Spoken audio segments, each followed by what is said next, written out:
High আসসালামু আলাইকুম। Redmi Note 12 Pro এই ফোনটা বের হওয়ার সাথে সাথেই বাংলাদেশ মার্কেটে 32 থেকে 35,000 টাকার মধ্যেই পাওয়া যেত, কিন্তু এই প্রাইসটা হয়তো অনেকের কাছে বেশি হওয়ার কারণে অনেকেই এই ফোনটা কিনতে পারে নাই। ফাইনালি এই ফোনটার দাম কিন্তু আগের থেকে অনেকটা কমানো হয়েছে। বর্তমানে Redmi Note 12 Pro ফোনটার 6GB এবং 128GB ভেরিয়েন্ট হচ্ছে 28 থেকে 29,000 টাকা। তাছাড়াও 8GB 128GB ভেরিয়েন্টের দাম হলো 31 থেকে 32,000 টাকার মতো। সো বাজেট বিবেচনা করলে আমার মনে হয় অন্য কোনো স্মার্টফোন এই ফোনটাকে টক্কর দিতে পারবে না। আর হ্যাঁ, ফোনটার ডিসপ্লেতে দেওয়া হয়েছে 120 হার্টজের মাখনের মতো রিফ্রেশ রেট এবং ফোনটার ডিসপ্লে হবে full HD plus super AMOLED display. এছাড়াও ফোনটিকে প্রোটেক্ট করেছে কর্নিং গরিলা গ্লাস 5। এছাড়াও মিডিয়াটেক ডায়মন্ডসিটি 1018 এর মতো প্রসেসর ব্যবহার করা হয়েছে এই ফোনটিতে এবং এছাড়া তো থাকছে 8GB এবং 128GB র্যাম রোম। আরো ভালো বিষয় হচ্ছে এর সাথে আপনারা আরো 8GB ভার্চুয়াল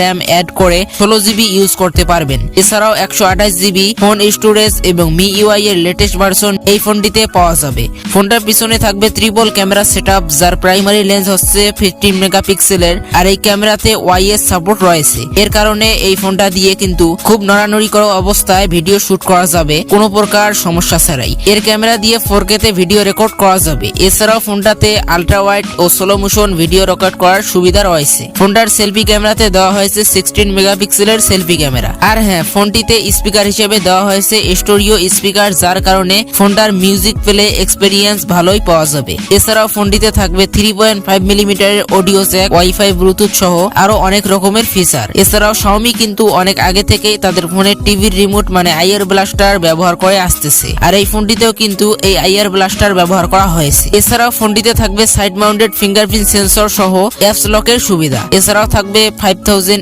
mAh এর ব্যাটারি এবং এটিকে চার্জ করার জন্য বক্সে থাকবে 67 ওয়াটের ফাস্ট চার্জার। আমার কাছে Redmi Note 12 সিরিজের প্রায় সবগুলো স্মার্টফোনের থেকেই এই Redmi Note 12 Pro ফোনটি আমার কাছে অনেকটাই ভালো লেগেছে। কারণ হচ্ছে এই ফোনটির দাম হিসেবে একদমই পারফেক্ট। 28 থেকে 30,000 টাকা বাজেটে স্মার্টফোন গুলোতে যেই ফিচার এবং প্রসেসর, গেমিং এক্সপেরিয়েন্স থাকা দরকার সেরকমই মনে হয়েছে আমার কাছে। এখন কথা হচ্ছে এই ফোনটি এই বাজেটে নেওয়া উচিত হবে কিনা। বাজেট বিবেচনা করলে এই ফোনটা আমি তো আগেই বলেছি সব দিক দিয়েই পারফেক্ট মনে হয়েছে আমার কাছে। এছাড়াও ফোনটিতে সুপার এমোলেড ডিসপ্লে থাকার কারণে ভিডিও এবং মুভি সিনগুলো খুব ভালোভাবেই দেখা যাবে। আর তার সাথে স্টোরিও স্পিকার থাকার কারণে ফোনটার মিউজিক এক্সপেরিয়েন্স অত্যন্ত ভালো মানের হবে। এছাড়াও ফোনটার 15 মেগাপিক্সেল ক্যামেরা দিয়ে খুব ভালো মানের ছবি তোলা যাবে এবং ভিডিওর ক্ষেত্রে এই ফোনটা বাজেট বিবেচনা করলে অনেকটা ভালো। ফোনটাতে পাবজি, ফ্রি ফায়ারের মতো গেমগুলো ইজিলি প্লে করা যাবে, তেমন কোনো সমস্যা ফেস করতে হবে না। এক কথায় বলতে গেলে বাজেট বিবেচনায় ফোনটির সবকিছু